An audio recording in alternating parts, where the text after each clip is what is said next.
Hey everyone, this is Greg Cazillo from Cazillo.com. I'm joined today by Eddie Murphy from Epson. And remind me of your title again, Eddie? Marketing specialist. Marketing specialist. Did that change since the last time we did a video? No, but I am part of the product management team there, Okay, so I thought it was longer. it could be marketing specialist in professional imaging. How's Something that? Does that like work? that. So, yeah. So we're here today, and Eddie was nice enough to come out. He had another appointment, so he came out to the studio, and I thought that we would talk about choosing the printer when you have the very first. You're ready to choose it. You're ready to jump into it. Setting up your image, choosing your resolution, making sure that it's optimized. Your print profile, your print dialog box, paper choice, and then that final print inspection. And there's little intricacies and nuances in each and every one of these things, and I think it makes a big difference if you could kind of have a good setup. So this is going to be our kind of review, beginning to end, of choosing the right Epson printer and making it happen and making it look good. Tapping into some of the tribal knowledge that is kind of locked into my head and a bunch of other folks' heads. Yeah, that is the best term. I love that. That tribal knowledge. That's perfect. That's perfect. So number one, choosing a printer.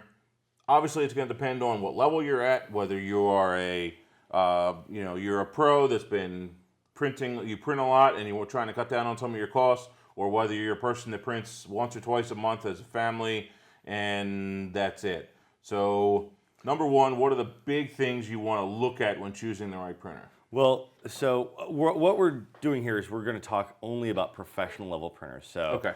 We'll start with the Epson Stylus Photo R2000, which Is that the lowest end of the professional that Epson? I wouldn't call it the lowest end. I would call it an entry level professional printer. Okay. It does do some things better than the other professional printers, which is kind of why I hesitate from calling it the lowest end. But there's the R2000, the R3000, and then when you're kind of moving upwards towards more of the pro level stuff or the higher end, you've got the Stylus Pro 3880. So the first question I usually ask people is, hey, is this your first digital printer? What I found is a lot of people come from like the Artisan or the Expression series printers, which are basically all-in-ones, which are fine photo printers for home users. But if somebody is moving on to a professional level printer that's 13 inches wide, has pigment-based inks, which means they're archival. And going from one of those printers to a professional printer can be a big step. Obviously, we're detailing this out right now, but printing isn't hard, it is complex. There's a lot of steps to it. So if you spend $800, like you purchase an R3000, you spend $800 on a printer, or you go whole hog and you purchase 3880, a Stylus Pro 3880, and you spend $1,300 or $1,000 on a pro printer, and you get frustrated because it's complex, you're gonna be like, okay, I'm just done with printing. That's it. No more. I'm done. I'm done. So I usually recommend, if it's a first digital printer, that customers just buy an R2000. Okay. It's easy to use. It does everything fairly well. It prints amazing color. It prints really great on glossy prints. It prints really great on fine art prints. And you can use roll paper. You can use fine art paper. You can print up with a 13x19. You can even print on CDs and DVDs if you wanted to. Has wireless and Ethernet networking. The idea behind that is you get used to the process of printing. Okay. Now, if you, and then you can make money off of it too. So you can actually buy some canvas, make some canvas prints. People go, oh my gosh, that's canvas, it's amazing. Hey, can I buy one of those? Oh, how much is canvas print? That's about $75 for a print. Canvas, roll of canvas costs anywhere from $35 to $50. So that's instant profit for one print right there. Start making money, you get used to the process, then you move on, you graduate to another level printer. So the only other thing that I would say as far as buying an initial digital professional printer would be if you do a lot of black and white. If you do 30, 40% black and white, then I would probably recommend you just go up to the R3000. The main difference between the R2000 and R3000, this is a huge question. This gets asked all the time. What is the difference between the R2000 and R3000? Okay. So the main difference is the ink set. The R2000 has our Ultrachrome High Gloss ink set. Don't be fooled by the name. It's not just good at glossy, it's good at matte too. But that one has our red and orange inks, Okay. cyan, magenta, yellow, photo black and matte black, and then a special cartridge called Gloss Optimizer.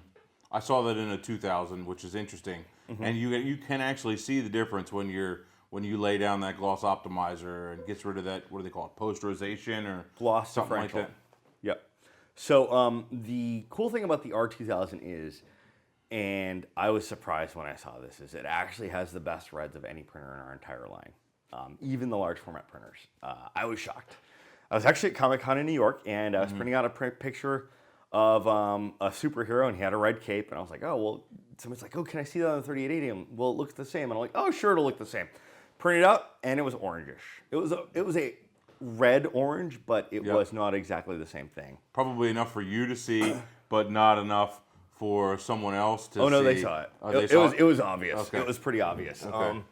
But the idea behind that is you'll still get a better red, and you'll use less ink. So instead of using magenta and yellow to create red, this printer just uses red. Same thing with orange. Instead of using magenta, yellow, and yellow again to create orange, it uses orange. Now, orange helps with skin tones. It helps with browns, because all brown is dark orange. And obviously, it helps with oranges. So that's why I recommend that printer, because it also has the photo black and matte black inline. So it's got dedicated channels to them already. And then gloss optimizer. So in other words, it's not switching. There's no switching. Yeah. We call it auto selecting. So basically, you just choose your paper type and it goes. With the higher end, with the 3880, if a lot of people may not know, it's actually going to clear out the nozzles and the lines with the different colors of types of ink, right? Just the channel. So we'll get into that in a second. One other thing I do want to talk about is gloss optimizer. There's a big misconception that gloss optimizer is a clear coat. It is not coating the print. Okay. There's a special resin around the gloss, around the Epson Ultrachrome High Gloss 2 inks that actually coats the pigment particle. So what happens is the pigment particles bond to each other in the ink, and then they bond down to the page. Now, when you print white on a printer, what are you printing? Paper. Yeah, nothing. You're not printing white. So if you have this really super glossy ink and this not so glossy paper next to it, you're going to get what we call gloss differential. The ink is actually glossier than the paper. So what Gloss Optimizer does is it acts like spackle.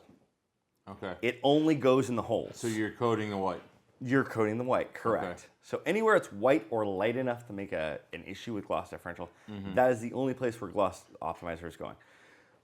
So it's also my favorite printer. I'm a big fan. I don't do a lot of black and white, so that's why I'm a big fan of the R2000. Okay. The R3000, that's when you get into the next level ink set. So the R3000 has 3-level black ink technology. So it has a light black, a light black, and then a photo or matte black. So it has all the cartridges loaded at once.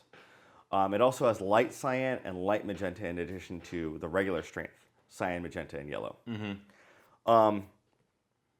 Now, I mentioned that the photo black and matte black are both loaded, but it only uses one or the other. So it switches the channel. It doesn't do a line clear, it just switches the little channel diverter on the actual print head. Okay. Technical. And the 3-level black ink technology allows it to print really great neutral black and white images. The other thing that it has is it has a thing called the advanced black and white photo mode, which allows you to print neutral or toned black and white prints right from the driver. And that's in the driver when you go to the print dialog box. Correct.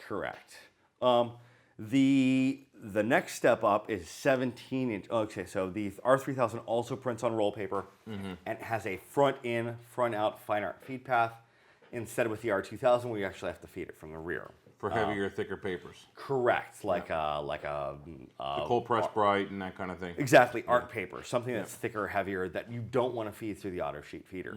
It also prints on CDs and DVDs, and both printers can print up to 44 inches long on roll paper. So okay, yeah. All right, so that's a little bit about choosing. So we've chosen a printer. We went with the R2000 because it's the perfect entry level printer, and it's going to last us a good long time. Yep. we're in Photoshop, we're in Lightroom. What are your recommendations for exporting the image either out of Camera Raw or editing or doing anything inside of Photoshop to get a good image? Obviously, there's always going to be things you can tweak that are going to be above a lot of people, but for your entry level, what are the main things you want to be paying attention to? You want to make sure that the image is high enough resolution, so you want it to be anywhere from 180 to 360 pixels per inch. But there's actually two parts of that. Not only do we need to have the PPI set, the pixels per inch set, we also need to make sure that the actual pixel dimensions of the image are big enough. Yes, correct. So the easiest way to do that is to just go into image settings. So it's Control-Alt-I in Photoshop on the PC. It's Control-Command-I on the Mac, I think.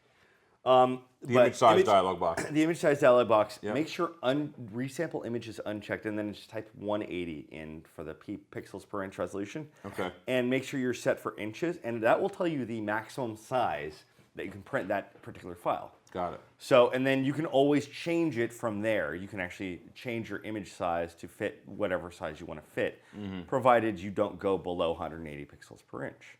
So a lot of people mistakenly check resample image, which, if you want to enlarge it to a certain point, you can do. What we most commonly see is we see somebody taking a web JPEG in 72 pixels per inch at like 640 by 480. Yeah. And they try and enlarge it to a 13 by 19 print. It looks terrible. Yeah. Looks terrible. Yeah. That being said, the new version of Photoshop CC 2014 has this really cool function called preserve details under resample image. Have you tried it? No, I haven't. Actually, it's pretty cool. You can actually control so it's made for up-resing? It's made for up-resing. Okay. And it actually looks pretty well. So as long as you're not up-resing too much, it actually looks pretty good, and you actually can control noise in there as well. So you can reduce the amount of noise or increase it depending on how you want your image to look. A lot of times when you increase the image size, you increase the amount of noise because it's having to invent pixels. Yep. So that's a really useful function. It's only available in the newest version, Photoshop CC 2014. Okay. So if somebody doesn't have Creative Cloud, they have that new version of Creative Cloud for Photoshop and Lightroom only now too. $10 a month. Seriously, it sounds like it's permanent. That's great. I think that's brilliant. As of now, it sounds like it's permanent. Yeah. And you know what? It was actually great timing that they did that because Apple got rid of Aperture. Yeah. Oh, strike while the iron's hot, right? It doesn't get any better there. Now, earlier we talked about, I asked you about print resolution, and you said factors of 90 starting at 180 and then 270 and 360. You said that if you have text or a more detailed image, it's going to benefit from having a little bit higher resolution. It'll be a little bit sharper if you're at one of those factors of 90. So if you have a lot of really fine detail or really, really sharp, and I'm going to say this, it's not if you think it's sharp. If it actually has something that's crisp and definable. Yes. Like, for example, if you did a tall ship and you had a really high resolution file and you wanted to make sure you got the rigging sharp and crisp, one, you want to make sure you sharpen the image properly, and then two, you want to make sure that you have the correct resolution. So 180, 270, 360. Those are the ideals. Should you down-res it if you're at 300? Maybe. If you really, really have some super sharp stuff, yes, you might actually end up getting a slightly sharper image if you go down to 270. Sounds weird, but yeah. Well, and when we say slightly sharper, we're talking about something that you're holding a couple of inches from your face, which we're going to talk about later, the whole final print inspection thing. Yep. But that's not your normal viewing distance, not your normal viewing angle, and the lighting is going to make a difference. So you're correct. That is absolutely right. Yep. You mentioned image sharpening. Yep. My school of thought has always been, and what I was taught years ago is every single raw image needs to be sharpened no matter what. That is correct. You pretty much need to sharpen images. Yes. There's a couple different methodologies out there. I will leave that to the sharpening experts. Okay.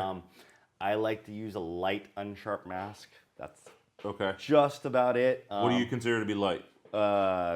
It depends. Like 50%? It depends on the image? It depends on the image. Okay. It's highly image dependent, and it sounds like a cop-out, but it really is. I mean, a lot of images, if you just over-sharpen them a little bit, like you get halo effects all over the place.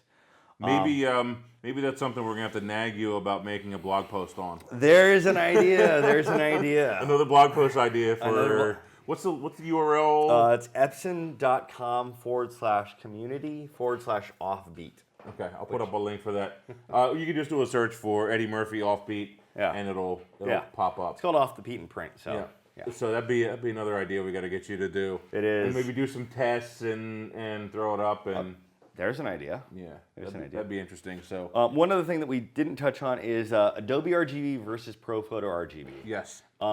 There are many schools of thought. I disagree with some very, very high-end professional photographer friends of mine that are all about Prophoto RGB. Okay. I am not. I am all about Adobe RGB. Okay. The only reason I say that is because there are actually there are colors outside of human visual perception in Prophoto RGB. Yes. If you can't see them, the printer definitely can't print them. Okay. So Adobe RGB is much closer to the printer's color gamut. Okay. There are sometimes things outside of the printers that the printer can print that Adobe RGB cannot show you, but they're minimal. Well, you're also not going to see them on the monitor unless you have a monitor that's specifically made for that profile. Yeah, and I think most monitors, I think the best monitors can do 99% of Adobe RGB, which is still far less than Prophoto. And most monitors out there can't even do 100% of sRGB. Some of them can't. Some can, but a lot of the monitors out there, especially if it's an older monitor, 3, 4, 5 years old, you're not even getting 100% of sRGB, which is a much smaller profile. A lot of cheap monitors out there. So I have no issues with sRGB or Adobe RGB. I just generally shoot in Adobe RGB. The camera picks up that data. I'm good with that. I think it just makes for a slightly more consistent workflow from my personal point of view. Okay. There are many professional photographers out there that disagree with me, and they get great images out of Prophoto. So a lot of the times people ask, well, which one do you use? I'm like, the one I like. So it's one of those things that'll be a personal preference thing. That's a lot of what photography is about, is the personal preference, what works for you, what do you like? How's it work?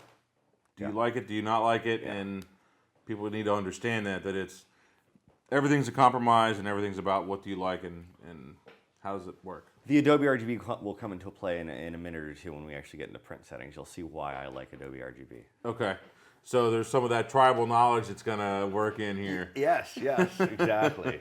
All right, very good. So we talked about setting up the image. We're going to go with an Adobe RGB or recommended as Adobe RGB profile, and we would actually use the convert inside of the convert inside of Photoshop if we're going to print out of Photoshop. And actually, the default profile in Lightroom is Prophoto. Yeah. From what I've always been told. So I'm guessing it's going to handle its conversion on its own. I wouldn't convert it. So what I would do is when you're bringing it in through Camera Raw or the raw ability, and so we're assuming that we're talking about raw images here. So when you bring it in through Camera Raw, you have the ability to choose Adobe RGB or Prophoto RGB. And since that's non-destructive, when you do a convert, you are changing every single pixel in that file. So I generally say use convert at your own risk. Make sure you have a backup file. Okay. Because it will change every single pixel in that image. And once it's changed, you can change it back, but you're not going to get anything from changing it back. Okay. So in other words, you recommend to export it from Adobe Camera Raw, or if you're taking it out of Lightroom into Photoshop, to export it as Adobe RGB. Correct. Okay. Yep. Because it just saves it in the raw process file. Got it. Yep. Any odd question? Any difference saving as a PSD, TIFF? Obviously, if you're doing any editing, you want to stay out of a JPEG file, but that's not going to make a difference in your final print, right? I'm a big fan of layered TIFFs, and I'm a big fan of PSDs. Layered TIFFs are more universal. Like more applications can read them than PSDs. But if you're only standing inside of your own workflow, a PSD is going to have everything. Perfect. Yeah. Yep. And I think it'll be a smaller file than a TIFF. Yes. Yeah, they get big. Layered TIFF files get big, and you're also talking about more time to process it once you compress it. Yep. So yeah. if you have an older computer, it's actually going to take a little more time to save that little bit of disk space. That's true. All right, so print profile. I have a feeling this is where most people kind of hit the wall. They don't understand the print profile thing. Their colors are screwed up. Their colors are wrong. I've actually had people ask me, well, why is it when I post a photo on Flickr, the colors are muted and they don't look right? Because they exported out of Adobe Camera Raw as Prophoto, and they don't quite understand. It converts to sRGB on the internet. So Yeah. It actually converts to web sRGB, which is even tighter. Yeah. So the best way to go about this is you just learned the whole soup to nuts color management process. X-Rite send you an i1 Pro 2, which is a full-fledged spectrophotometer / color emitter, which you can calibrate your printer, your monitor, the whole 9 yards. I think it's like a $1,300 or $1,400 device, And it is gorgeous. It made a huge difference in the color of my 7800. Yep. It had shifted. The 7800 has shifted a bit, especially you could see it in some of the reds. And after the calibration, gosh, did it make a big difference. The colors look really, really good. So the first thing I ask customers is, do you want an accurate photo or do you want a pleasing print? And this usually throws most customers for a loop because they assume that an accurate color print will be pleasing. And I always answer, no, accurate color is accurate. It is not, it might not be pleasing at all. Sometimes profiles can do funny things too. Unless you have a customized CC profile, which you learned how to build. Yep. Sometimes profiles can take dark, almost purplish blues and make them purple. This happens a lot with the American flag. The glory, or where the field of stars is blue. It's really closer to indigo or a violet. And when you process it a couple of times through different color management software and profile, you end up with purple. And it looks purple. And it's really, really purple. Now, the automatic mode in the driver will not do that. It's a very good what we call lookup table, which just means a big math thing. So let's just call it a big math thing. So you send it to the driver, and if you have an Adobe RGB file, and you use the Adobe RGB mode, it will give you Adobe RGB color. It will give you a very pleasing looking print. Will it be 100% accurate? No. Will it necessarily match your monitor? Not necessarily. Will it look good? Yes. And that's what you care about. Will the print look good? Yes. So inside of Lightroom, inside of Photoshop, we're basically turning it on so the printer is managing colors. Correct. And then we're turning on the Adobe RGB mode inside of the print profile. Correct. In the driver. Yes. And I do this. I generally recommend most customers print using the automatic mode initially. Now, once you start calibrating your monitor, you control your viewing conditions, and you actually have then you build your own customized CC profiles. Then you can start tweaking color to the nth degree. But I would say that's more of what we call a graduate level. Once you've graduated from the initial printing steps, then you can start tweaking the color. I will tell you that the driver will almost always give you a good looking print. Now, let's talk about graduate work. Okay, so actually, taking a step back for a second, the advanced black and white photo mode in the R3000, that is an automatic driver mode. It is not an ICC profile, but it does a really good job. It prints a neutral or toned black and white print right out of the driver. It saves you so much time. It does. It does. You can even send a color image, so you don't have to do any image processing. I've done that. Super easy. Neutral and CP are my two favorites. Warm it's subtle. I have a professional photographer friend who's a big fan of warm. I'm like, I can't tell it's warm, but he can. And he's happy with the print. That's what matters. As long as you're happy with the print, the customer's happy with the print, that is the end result that you're looking for. Remember, the customer will not see your monitor. Yeah. The customer will not see things on your monitor. At most, they might see them on an iPad if you choose to give them digital files on the internet. But the variations between the iPad, their computer, another person's computer, processing stuff through the internet. Huge difference. Huge difference. You also want to make sure that you consider where the print will be held lighting-wise. We'll talk about that a little bit later. But ICC profile, you turn off the driver color management, you choose a profile in Lightroom or Photoshop, and it should automatically turn those off. One little bit of tribal knowledge here, and this one's a little bit challenging.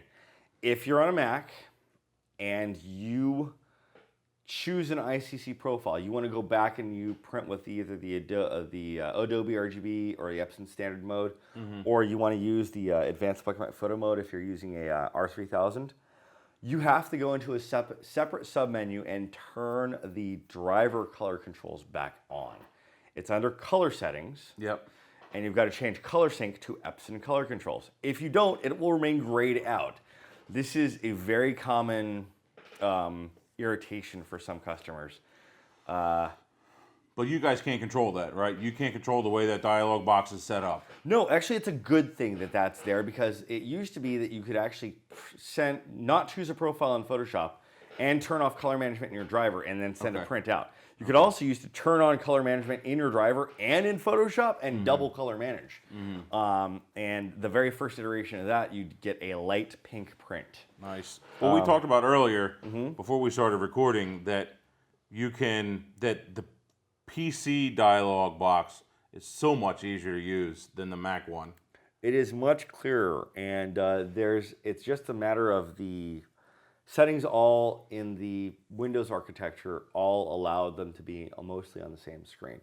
On the Mac, because we have to obey the UI design rules, we actually have to put them in a pop-up menu, which means you've got to go through a couple of different pop-up menus. We have some videos on that, on how to actually choose those specific settings. Okay. I'll give you the links to those, and you can actually into them. Yeah. That'd be great. That'd be great. All right, so we talked a little bit about the print dialog box. High speed, on or off? On. Pretty Got much it. always. That's an easy one, or should be an easy one. It should. Another big part, paper. We gotta choose the right paper. Absolutely. So that's kind of our next choice in this, but it definitely impacts what we're printing on and how we're printing. Yeah. So let's kind of get to our paper choice and kind of circle back to that. No problem. All right. Paper choice. There's tons of different papers, tons of different manufacturers of paper. Yep. How do we choose? I know for me, it's just personal preference. Yeah, that's pretty much what it is. Luster is our most popular paper. Okay. It is a pebble type surface. It's E, so it's a little bit harder texture. A lot of people say it's like the old, like a wet process matte photograph. I actually kind of disagree with that. I think a wet process matte photograph has a softer texture. It's not as hard of a pebble. I'm a big fan of semi-gloss. It is not sold in as large quantity pack. So if you're looking to do efficient and beautiful matte style glossy prints, and you want to print a lot of them, luster is definitely the way to go. We sell the letter size packs in 250 sheet packs. We sell the 13 by 19s in 100 sheet packs. So and it looks great. It looks fantastic. I like the luster because it's nicely saturated, whereas sometimes your matte paper, you don't get quite the saturation out of it. Yep. And it's just sharp enough for me for most of the work that I do. So that's why I like the. It's durable luster. too. It's very durable. So if I had to recommend an exotic paper, if you have an R2000 or R3000 and you're in your own business, I would definitely recommend try the canvases, because you will.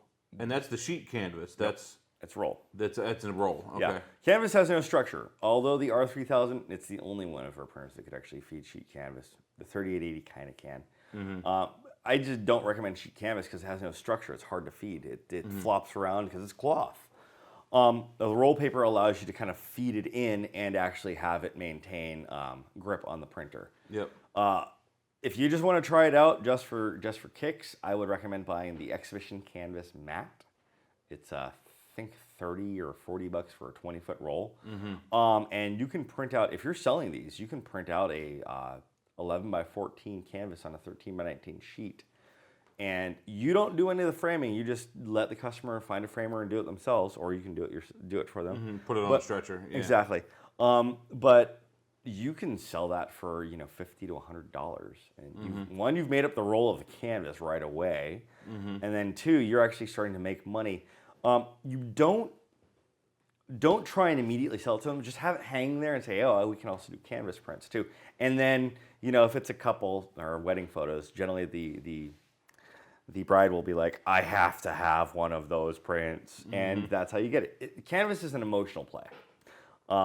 My other favorite canvas is the Exhibition Canvas Satin, which prints on the R2000 well, but you have to turn everything off. So going back to the media settings, there are generally, when you go to download an ICC profile or a file that helps you use that third-party paper better, on our website there are instruction sheets that are included with that little package. And they detail out the very specific printer settings and any other settings that you have to use when you use that paper correctly. So, lastly... So RTFM. Yeah, sort of, yeah. For matte papers, if you just wanted something like quick and easy that you wanted to print every day on, our premium presentation paper matte's a beautiful paper. It's really inexpensive. And it looks good as far as matte or basic art prints go. I recommend that paper to illustrators a lot. Okay. Yeah, so artists and illustrators that are doing digital artwork, or they're kind of replicating stuff, or they're doing graphic design work, definitely the paper they want to go for. Okay. And last, for that one, you definitely want to make sure you get inkjet cleaning sheets to make sure your paper rollers keep running smoothly. I was just taking a note on here saying that we should talk about care of the machine and of the printer. So let's circle back to that in a minute. But so it's important to choose the right color settings inside of Photoshop or Lightroom to allow the driver to manage the color, and then choose the right color profile. Choose your printer, your paper size, of course. That's going to make a difference. Choose the right paper type. We said high speed on. Is there anything in there, dialog box, we need to pay attention to? Resolution. Generally, people are like, well, I print at the highest resolution. Or they ask a question like, hey, doesn't the highest resolution use more ink? I'm like, it's pretty much an insignificant amount. From the highest resolution to the lowest resolution, think of it like painting a wall. If you use a big roller to paint the wall, you're still covering the wall with paint. As opposed to if you're using a paintbrush to paint the wall, it's just taking more time and it's using a smaller surface area. That is very much what the resolution modes do. It uses a smaller droplet or smaller set of droplets, more passes, but it's still got to cover that paper. Okay. I generally take the highest resolution mode back off 1, so it's the second the highest resolution mode. Usually, as a rule of thumb, is the best balance between speed and quality. Okay. Very good. With the 2000 and 3000, maybe talk briefly about the borderless prints.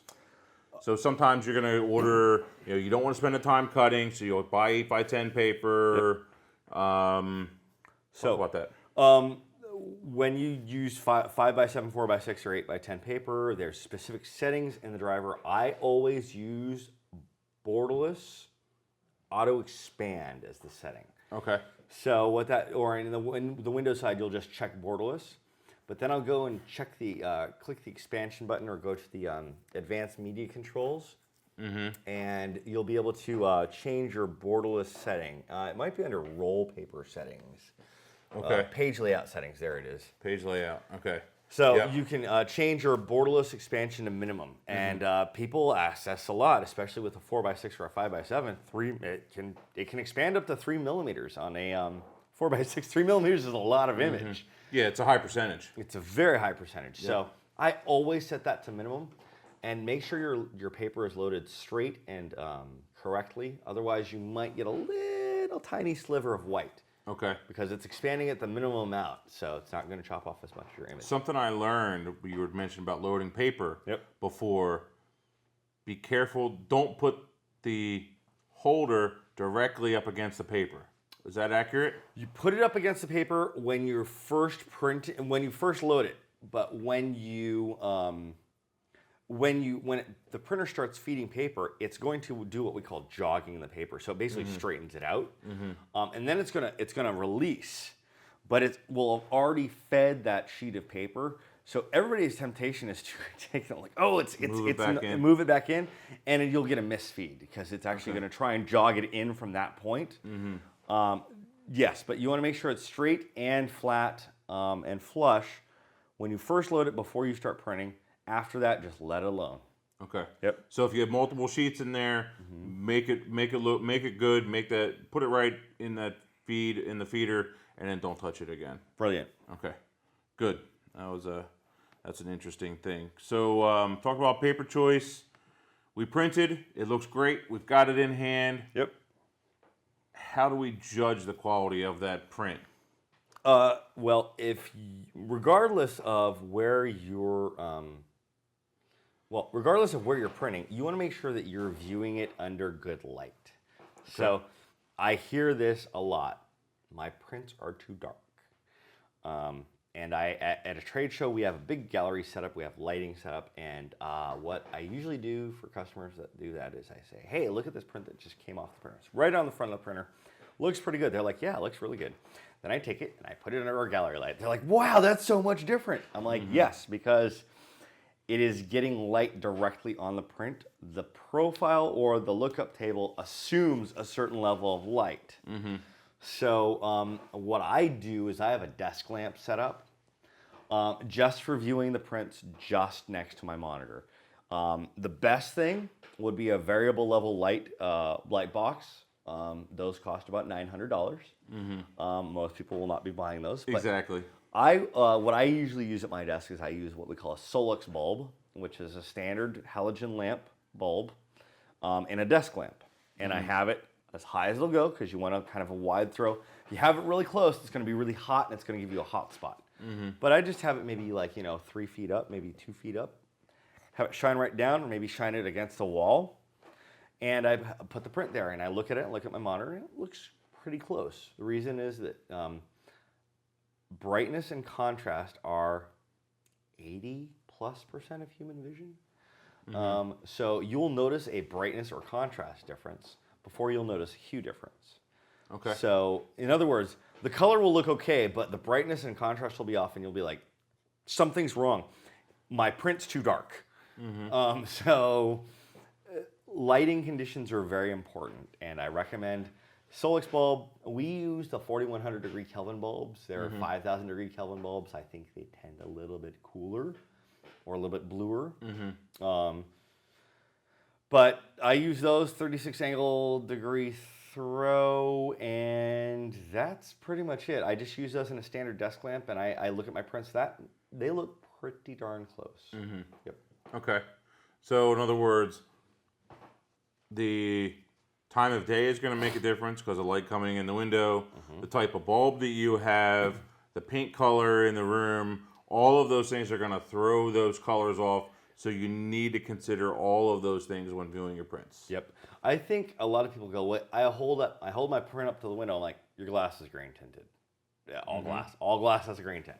It's not something intentional, it just happens to be that way. Like my prints look dark or green, and you're getting indirect light. You're not getting direct light. Or you're getting a mix.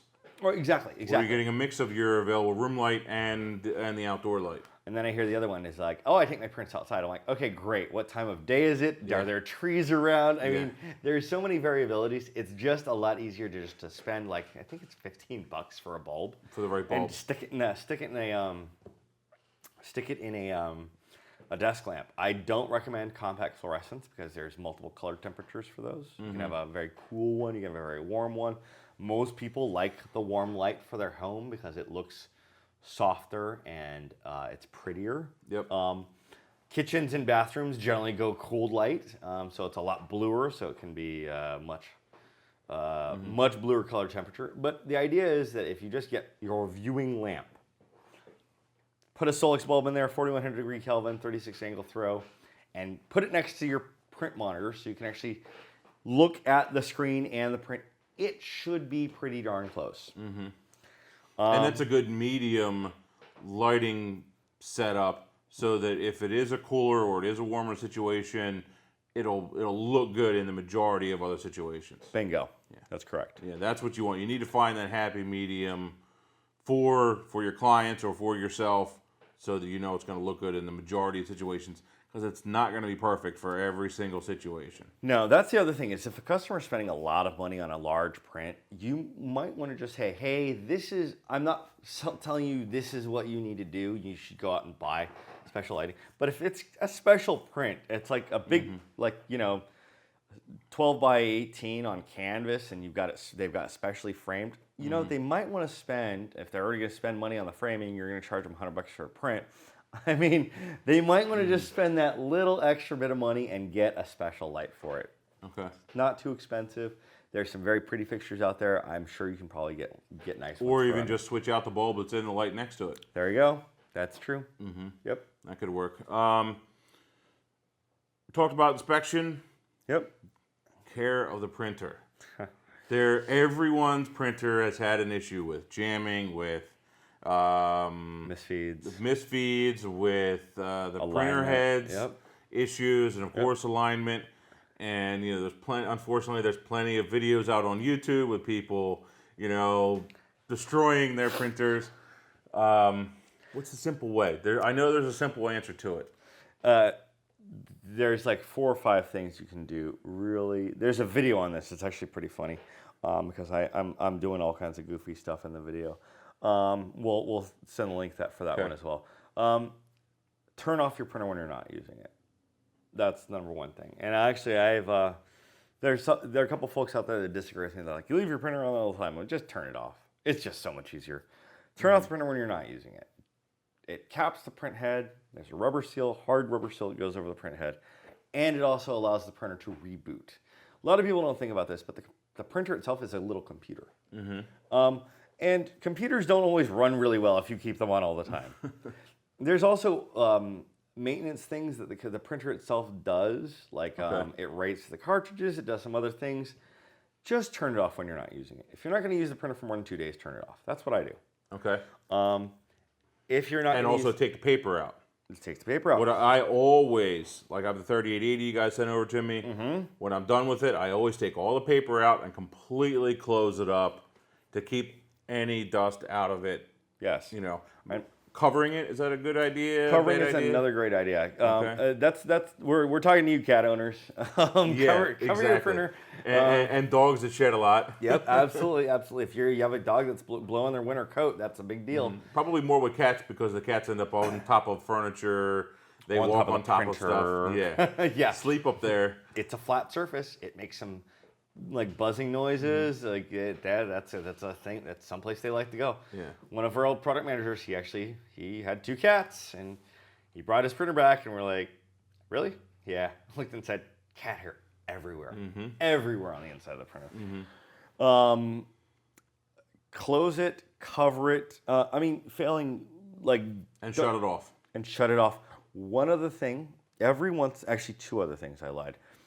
Every once in a while, when you're not printing, take a damp lint-free cloth, take the paper out, move the little slider, the little paper support all the way to the left, your left, printer right, and then just take that wet lint-free cloth and then just wipe inside of that paper support tray. You'll be surprised at the amount of dust, both paper and regular, and possibly cat hair, that you'll pull out of there. Paper itself is dusty. And if you keep the paper in the printer, this is one of the things you don't do, you're good about that, dust will fall on the paper.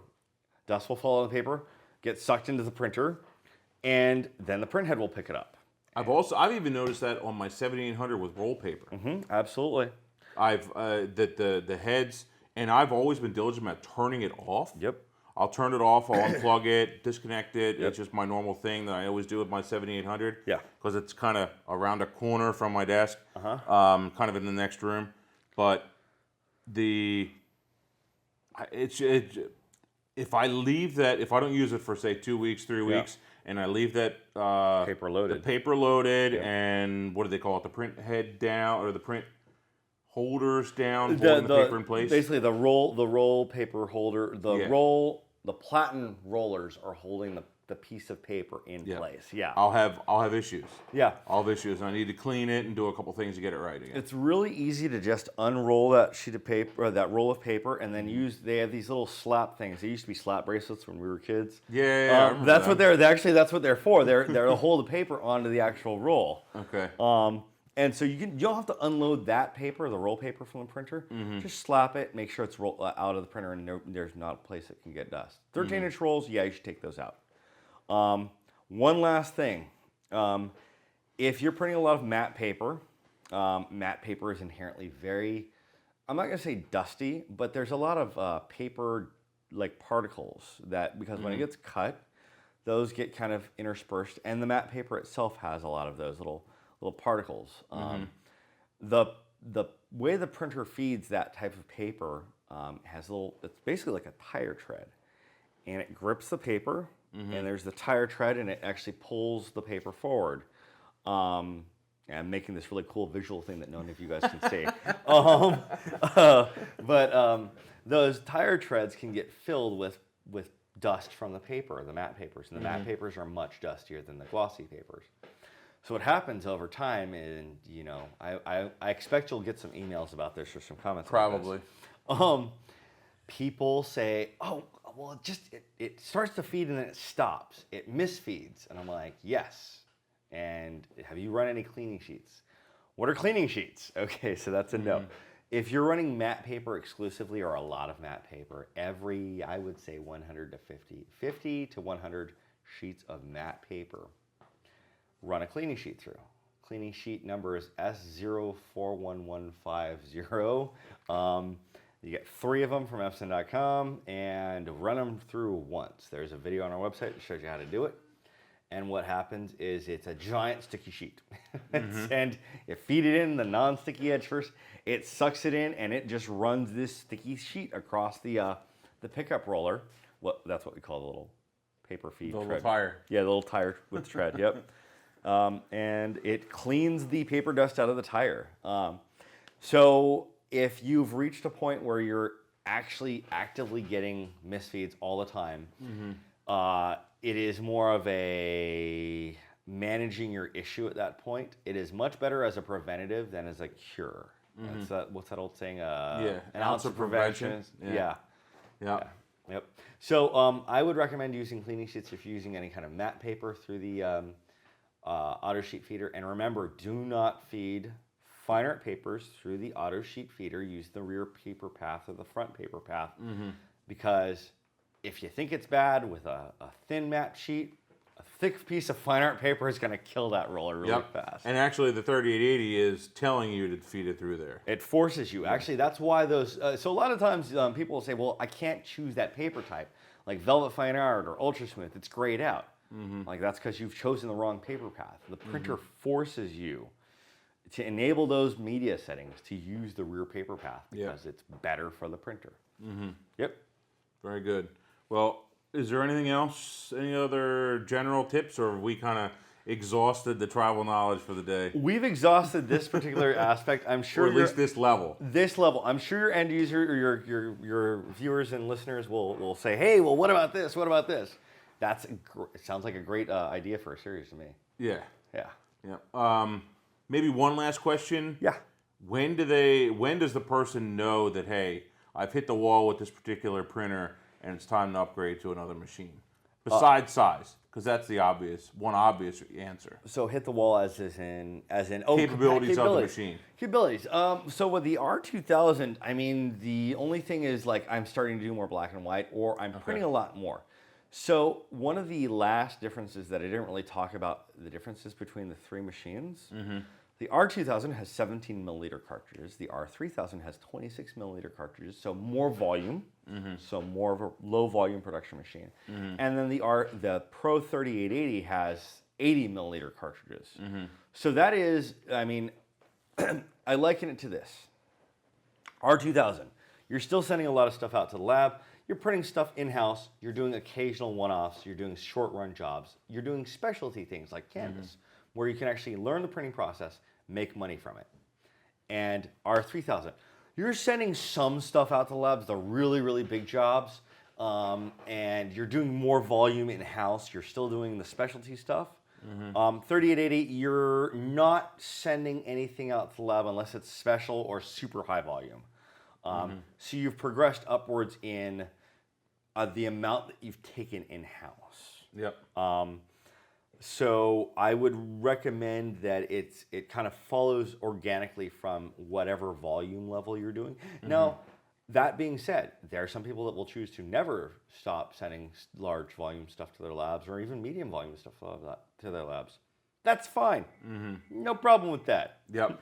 I do some pretty high volume stuff, you know, for a couple of my events that I do, you know, I'm talking, you know, 700-800 kids, Yep. you know, and like this other job that we're looking at here, it's a poster, and there's going to be 100 posters that are 17 by 20, something like that, Yep. 16 by 20 posters. Yep. And, you know, just run 100 of them off, and it's simple when you got a 44-inch printer in-house. You just run it, you choose your paper and run it and make it happen. Bingo. Yeah, All depends on your volume. Your volume will really dictate the volume and the capabilities of the printer. The only reason that you'd go up to the R3000 from the R2000 is you're doing a lot more volume, or you need black and white. You're doing a lot more black and white because remember the R2000 has the red and the orange and the gloss optimizer, and then the R3000 has the 3-level black ink technology. So that's really where those two differences go. I don't do a lot of volume. I do a lot of specialty media, and I just don't do black and white. I do them occasionally. The R2000 can do a decent black and white. But, you know, it's just one of those things where your volume will dictate where you go. Sounds good. Cool. Well, thank you very much, Eddie, for coming out. I greatly appreciate it. Look forward to our next project. We have something else planned coming up very soon. We can't talk about it, but it's going to be really awesome. I can't wait. It'll be cool. I can't wait. Another one coming up as soon as possible, and as soon as we can talk about it, everybody will know about it. That'll be fun things. Yes. Cool stuff. Cool. All right. Thanks, guys. Keep shooting. See ya.